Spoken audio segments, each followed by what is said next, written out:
First time. Ng libre? Opo. Ganun? Tara. Adi, manalangin muna tayo. Dito ka. Ikaw manalangin. Hindi po ako marunong. Hindi, magpasalamat ka lang. Iglesia lang po. Ha? Iglesia. Okay, bakit ang Diyos di ba nanalangin? Manalangin kayo, pasalamat ka na nagkita tayo at saka safety tayo makarating doon sa inyo. Sige, manalangin ka.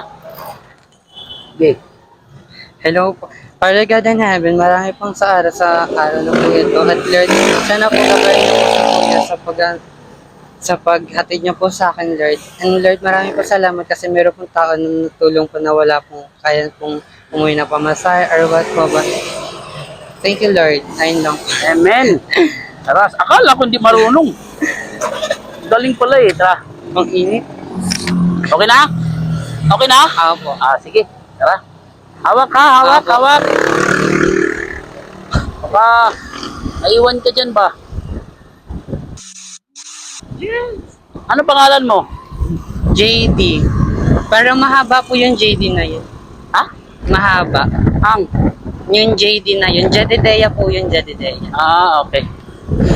Kaya ituro mo yung bahay mo, ha? Opo. Subdivision ba? Opo. Dito lang po pag gaganon po. Pag ganon.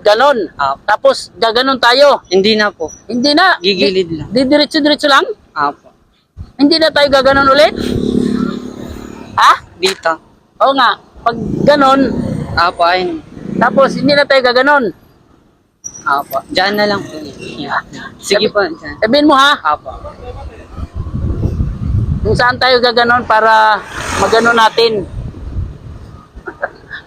Joke lang, kuya, ha? Biro lang Oh my kita. God. Ha? Wala po. Subdivision yung bahay nyo, no? Hindi po dito lang. Ha? Dito lang. Ayun na po yung kanto na yun. Okay. Ayun na po, ayun. Dito? Opo, ayun. Papasok tayo. Wait lang. Hindi na po dito lang. Manalangin muna tayo ulit. Manalangin tayo ulit. Ikaw manalangin ulit, ako. Ikaw na po. Sige. Dito ka kay ikaw ang bida eh. Sige. Panginoon, muli, salamat Panginoon na kami po nakarating ni Kuya Panginoon. Naway patuloy pong bigyan si Kuya ng lakas, ganun din po sa kanyang pamilya Panginoon. At muli, humingi kami ng kapatawaran Panginoon sa pangalan ni Jesus ng aming tagapagligtas. Amen. Si Kuya, thank you.